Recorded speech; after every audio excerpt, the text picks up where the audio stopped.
Study with Sunil sir channel में आपका स्वागत है। इस चैनल के माध्यम से विद्यार्थी जीवन से संबंधित सभी सूचनाएं प्रदान की जाती हैं। साथ ही साथ विभिन्न कक्षाओं के विभिन्न विषयों के शिक्षण कार्य किए जाते हैं। उसके साथ ही साथ प्रतियोगी परीक्षाओं से संबंधित तैयारियां कराई जाती हैं। अतः वीडियो को ज़्यादा से ज़्यादा शेयर कीजिए और वीडियो पसंद आए तो इसे लाइक कीजिए। अगर आप इस चैनल पर नए हैं तो इस चैनल को सब्सक्राइब करना मत भूलें और साथ ही साथ बेल आइकन जरूर दबाएं। चलिए आज शुरू करते हैं। आज हमारा शिक्षण कार्य संबंधित कार्य होगा, ठीक है ना, जिसमें हम अध्ययन करेंगे कक्षा 10 के कुछ इंपॉर्टेंट क्वेश्चंस। और ये क्वेश्चन आपके हैं, क्वेश्चन जो है उस चैप्टर का नाम है दो चरराशि वाले रैखिक समीकरण, जिसमें से ये आपके क्वेश्चंस हैं। इसको हम दिखा रहे हैं और आप कुछ समय के लिए वीडियो को रोक कर आप इस क्वेश्चन को नोट कर लीजिएगा, ठीक है।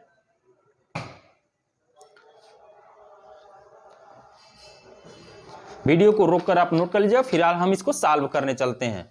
बोर्ड पे जैसा कि आपको दिख रहा है कि क्लास 10 का इंपॉर्टेंट क्वेश्चन है और ये जो क्वेश्चन आपको बताने जा रहा हूं जो यूपी बोर्ड परीक्षा के लिए बहुत ही महत्वपूर्ण है और फायदेमंद आपके लिए हैं।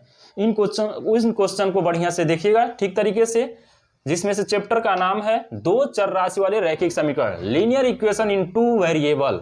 जिसमें से पहला क्वेश्चन है 2x + ky = 1 और 3x - 5y = 7 के अद्वितीय हल हैं तो k का मान ज्ञात कीजिए। क्वेश्चन क्या है हमारा कि रेखाओं 2x + ky = 1 और 3x - 5y = 7 के अद्वितीय हल हैं तो k का मान ज्ञात कीजिए।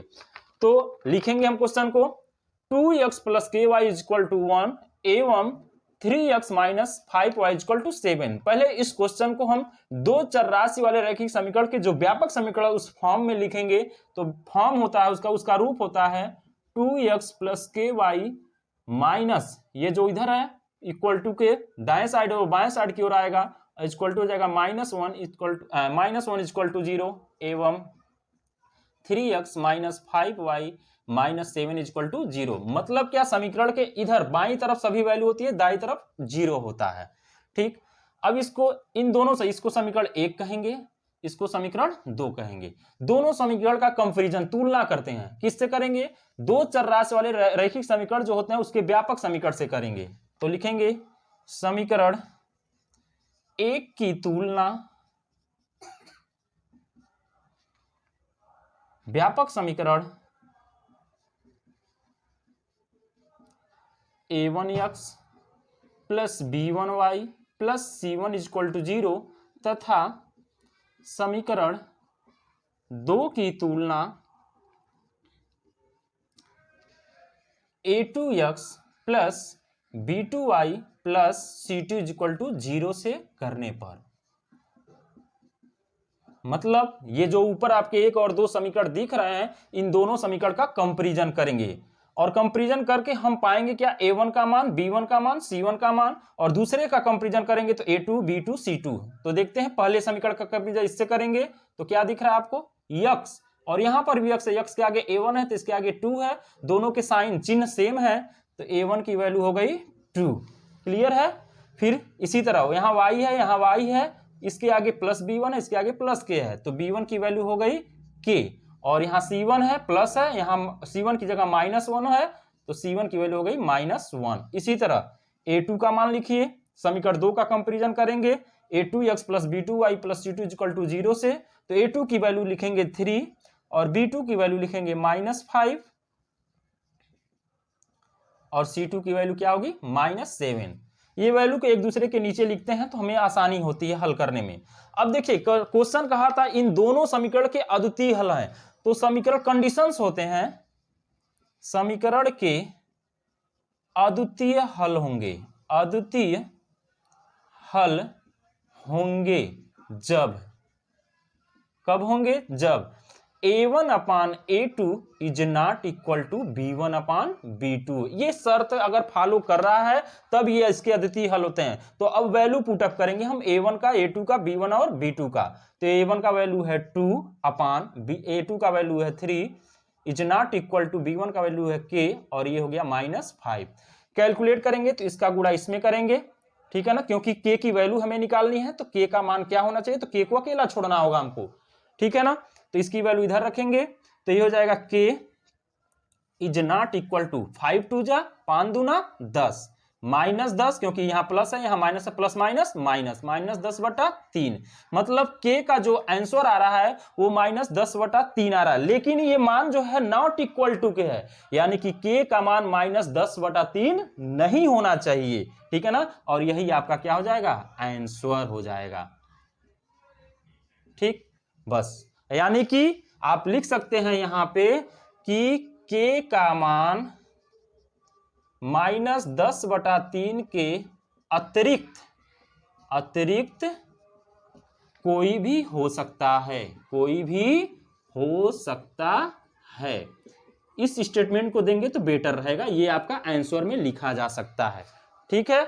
तो ये पहले क्वेश्चन का आंसर रहा। वीडियो को आप धीरे से रोक रोक के आप देखेंगे तो आपको समझ में आएगा, ठीक है। चलती अब इसको आप रोक के इस क्वेश्चन को नोट कर लीजिएगा कॉपी पे अपने, और पुनः इसका रिवीजन करते रहिएगा। फिर आते हैं दूसरे क्वेश्चन की तरफ। दूसरा क्वेश्चन है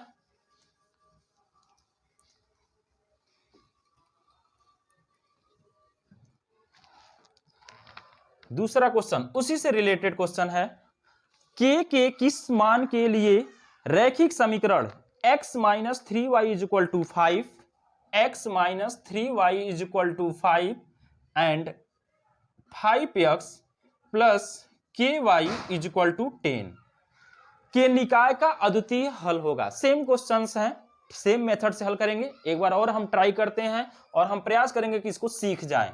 चलिए सबसे पहले हमने बताया कि इक्वल टू के दाईं तरफ 0 होना चाहिए, बाकी सभी वैल्यू एक तरफ होनी चाहिए। तो इधर हम लाते हैं पक्षांतर, जिसको करते पक्षांतर करेंगे, x - 3y - 5 = 0, इक्वेशन 1 इसको कहेंगे। फिर 5x + ky - 10 = 0, इक्वेशन नंबर 2 कहेंगे।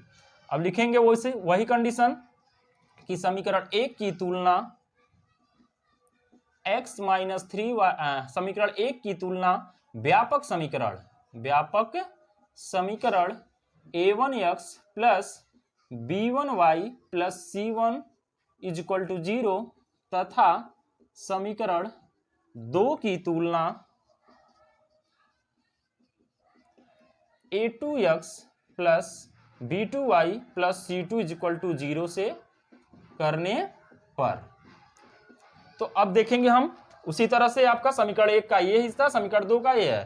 तो a1 का मान क्या होगा 1, क्योंकि यहाँ x है, यहाँ x है, इसके आगे a1 है तो इसके आगे 1 है, तो a1 का मान क्या होगा 1, और b1 का मान क्या होगा -3, c1 का मान होगा -5, a2 का मान क्या होगा, इसमें आएंगे 5, b2 का मान होगा, b2 का मान यहां से तो k हो जाएगा, और c2 का मान होगा -10। वही कंडीशन कहा है क्या, अद्वितीय हल होगा। तो लिखेंगे समीकरण के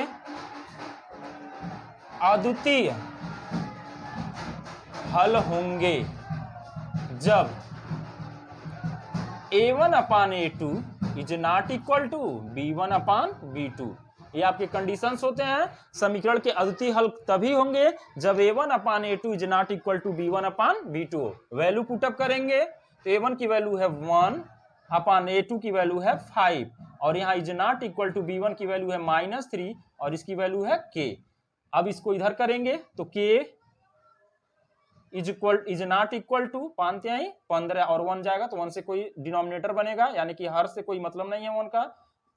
अब ये k इक्वल टू -15, मतलब ये क्या कह रहा है कि इसका अद्वितीय हल होगा k के किस मान के लिए। तो लिखेंगे k का मान अद्वितीय हल होने के लिए, अद्वितीय उसी तरह लिखेंगे अद्वितीय हल होने के लिए k का मान -15 को छोड़कर कोई भी हो सकता है, कोई भी हो सकता है। बस ये आपके आंसर्स होंगे। और इस टाइप के क्वेश्चन आपके एग्जाम में पूछे जाते हैं तो 3 नंबर के क्वेश्चन आते हैं, आपके 2 से 3 नंबर में ये क्वेश्चन आते हैं, और इंपॉर्टेंट क्वेश्चन है आपके बोर्ड एग्जाम को देखते हुए। इस क्वेश्चन को आप नोट कर लीजिएगा, ठीक। चलिए आगे बढ़ते हैं अगले नंबर तीसरे क्वेश्चन की तरफ। तीसरा क्वेश्चन है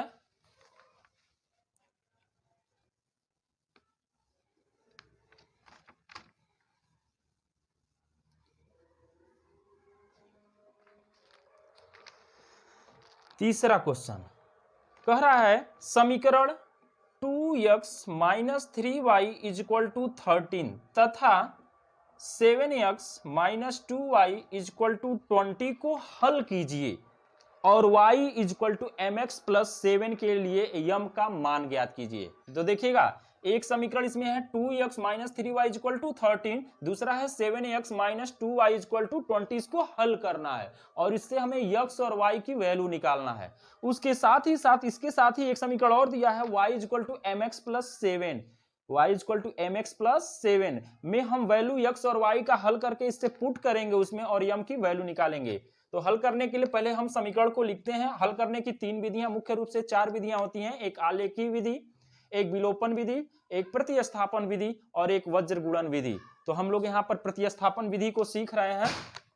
ठीक, प्रतिस्थापन विधि सीखे या विलोपन विधि, किसी विधि से भी कर सकते हैं आप। तो देखिए इसको आप कह सकते हैं समीकरण 1, इसको कह सकते हैं समीकरण 2। तो हम विलोपन विधि से इसको हल करते हैं। तो विलोपन विधि में होता क्या है कि जैसे इसमें x है, इसमें भी x है, इसमें y है, इसमें भी y है, तो किसी एक वेरिएबल वैल्यू यानी कि चर राशि के गुणांक को हमें इक्वल करना होता है। अब वो चाहे x का कीजिए चाहे y का। तो इसमें हम x के वैल्यू को इक्वल दिखा रहे हैं, चाहे y के वैल्यू को इक्वल दिखाया जा रहा है। ठीक है ना, क्योंकि y में मल्टीप्लाई करना आसान है। इसमें देखिएगा y के आगे 3 है, इसमें y के आगे 2 है, तो हम 3 का मल्टीप्लाई इक्वेशन 2 में करेंगे और 2 का मल्टीप्लाई इक्वेशन 1 में करेंगे। तो लिखेंगे समीकरण 1 में किससे करेंगे, y के गुणांक, 2 के y के गुणांक क्या है 2 से, तथा समीकरण 2 में 3 से गुणा करने पर, 3 से गुणा करने पर, ध्यान रहे दोस्तों ये विलोपन विधि से हम लोग समीकरण को हल कर रहे हैं। ठीक, तो समीकरण 1 में किससे गुणा कर रहे हैं 2 से। तो देखिएगा 2 दूना 4x, 2 तिहाई 6y और 2 तेरह हम 26। इसको समीकरण नंबर आप 3 कह सकते हैं। और समीकरण 2 में किससे कर रहे हैं 3 से, तो इसी के नीचे लिखेंगे बेटर रहेगा। 3 सत्ते 21x माइनस 3 दूना 6y और 20 तिहाई 60, समीकरण नंबर हो गया 4। अब आप पाएंगे क्या कि x और y यानी कि जिस गुणांक को लेकर चले उस y की वैल्यू इक्वल हो चुकी है। अब इसको सॉल्व करने के लिए हम विलोपन विधि से करते हैं क्या है, हम जो समीकरण 4 नंबर है उस समीकरण के जो भी चिन्ह हैं उनको देखते हैं, यानी कि जो वैल्यू इक्वल है उसको देखते हैं। तो यहाँ पर y की वैल्यू आपको दिख रहा है इक्वल है, तो इसके चिन्ह क्या है प्लस माइनस माइनस, यानी कि एक समान है। और जब चिन्ह एक समान होते हैं तो वहां घटाने का काम किया जाएगा। ठीक है ना, तो लिखेंगे समीकरण 3 माइनस 4। 3 मतलब ये क्या कर रहा है 3 में से 4 को घटाएंगे। और आप ये जानेगा जब किसी चीज को घटाया जाता है तो वहां चिन्ह बदल जाते हैं। तो यानी कि यहाँ चिन्ह क्या है प्लस, तो हो जाएगा ये माइनस है तो हो जाएगा प्लस, और ये प्लस है तो हो जाएगा माइनस। ठीक है ना, यानी कि अब हम यही चिन्ह नीचे वाले चिन्ह को लेके चलेंगे और इसके समीकरण 4 में जो पहले चिन्ह थे वो समाप्त हो जाते हैं। चलिए देखते हैं, तो यहाँ +4 है, यहाँ -21 है। ठीक है ना, तो इसको क्या करेंगे हम, यहाँ चिन्ह अलग अलग हो गए तो घटाने का काम होता है, तो हो जाएगा -17x। और यहाँ पर देखेंगे तो एक माइनस है एक प्लस है, ये दोनों क्या हो गए कैंसिल क्योंकि इक्वल थे। और यहाँ 26 प्लस है, यहाँ -60 है, तो यहाँ माइनस वाला अधिक है, अधिक वाले में से कम वाले को घटाते हैं क्योंकि दोनों चिन्ह जब अलग होते हैं तो वहां घटाने का काम किया जाता है। ठीक है ना, तो यहाँ 0 और चिन्ह क्या रहेगा जो सबसे बड़ा है, तो सबसे बड़ा 60 है, उसका चिन्ह माइनस है तो यहाँ माइनस रखेंगे। और यहाँ 0 में से 6 को घटाएंगे तो इससे कैरी लेगा, हासिल लेगा। 10 में से 6 जा 4 और यहाँ बचा 5, 5 में से 2 जा 3। अब यहाँ देखिए दोनों तरफ माइनस माइनस कट जाएंगे और x इक्वल टू हो जाएगा 34/17 और डिवाइड करेंगे तो 2 आएगा। तो x की वैल्यू क्या आ गई 2 आ गई। अब x की वैल्यू आप किसी भी इक्वेशन में रख दीजिए 1 2 3 4, आप y की वैल्यू प्राप्त कर लेंगे। तो x की वैल्यू, x का मान लिखेंगे समीकरण, जो समीकरण आपको आसान दिखे तो समीकरण 1 में रखते हैं। 1 में रखने पर तो यहां रखेंगे तो 2, x के मान क्या है, x यहां क्या रखेंगे 2, तो 2 × 2 -3y = 13, 2 दूना 4 माइनस 3y इक्वल टू 13, ये इधर जाएगा तो minus 3y equal to 13 minus 4 तो माइनस 3y इक्वल टू 9, तो y equal to 9 upon minus 3, 3 3 जा 9, y का मान आ गया -3। ये आपके x आ गए और ये आपका y का मान आ गया। तो x बराबर आपका 2 और y बराबर -3 आ गया। अब तो ये वैल्यू निकालना था, उसके साथ साथ एक समीकरण दिया था y equal to mx plus 7 में m का मान, तो लिखेंगे यहीं पर चूंकि y equal to mx plus 7, ठीक है ना, तो इसमें x और y का मान रखेंगे, x व y का मान रखने पर तो x का y का मान है -3 और यहां से m गुणे x का मान है 2 प्लस 7 -3 2m प्लस 7, इसको उधर भेजिए, m को इधर बोला तो -2m 7 प्लस 3 -7 हो जाएगा। ये इधर आ रहा है, ये उधर जा नहीं, सही है, यानी कि 7 ये उधर जा रहा है तो +3, तो -2m इक्वल टू 10, तो m इक्वल टू 10 और ये डिवाइड बनेगा भाग, -2 2 पचे 10, तो m का मान आ गया आपका क्या -5। ये आपके आंसर हो गए, ठीक है। तो ये आपके क्वेश्चन के आंसर हुए, m इक्वल टू 5। ये क्वेश्चन जब भी आएगा आपके 3 नंबर्स में आते हैं ये क्वेश्चन, तो ये 3 बेटर क्वेश्चन थे, ठीक है ना। अभी रैखिक समीकरण, 2 चर राशि वाले रैखिक समीकरण के कुछ इंपॉर्टेंट क्वेश्चन थे जिसमें आपको 3 क्वेश्चन सॉल्व कराया गया। फिर आते हैं अगले क्वेश्चन के, आपको इसमें से 10 क्वेश्चन है। अगले वीडियो में हम फिर आपको बताएंगे और क्वेश्चन कैसे सॉल्व है। वीडियो चूंकि ज्यादा लंबा ना हो, लंबा होने की वजह से आप बोर भी महसूस करते हैं, लेकिन आप इस वीडियो को रोक रोक के जो भी आपके क्वेश्चन दिखाए जा रहे हैं उसको आप ध्यानपूर्वक देखिए, समझिए, ठीक है, और इसकी तैयारी रिवीजन जरूर कीजिए आप कॉपी पे, ठीक है ना। और आज का वीडियो यहीं समाप्त होता है। अगर वीडियो आपको पसंद आया हो तो उसे लाइक कीजिए और सब्सक्राइब करना मत भूलें। धन्यवाद।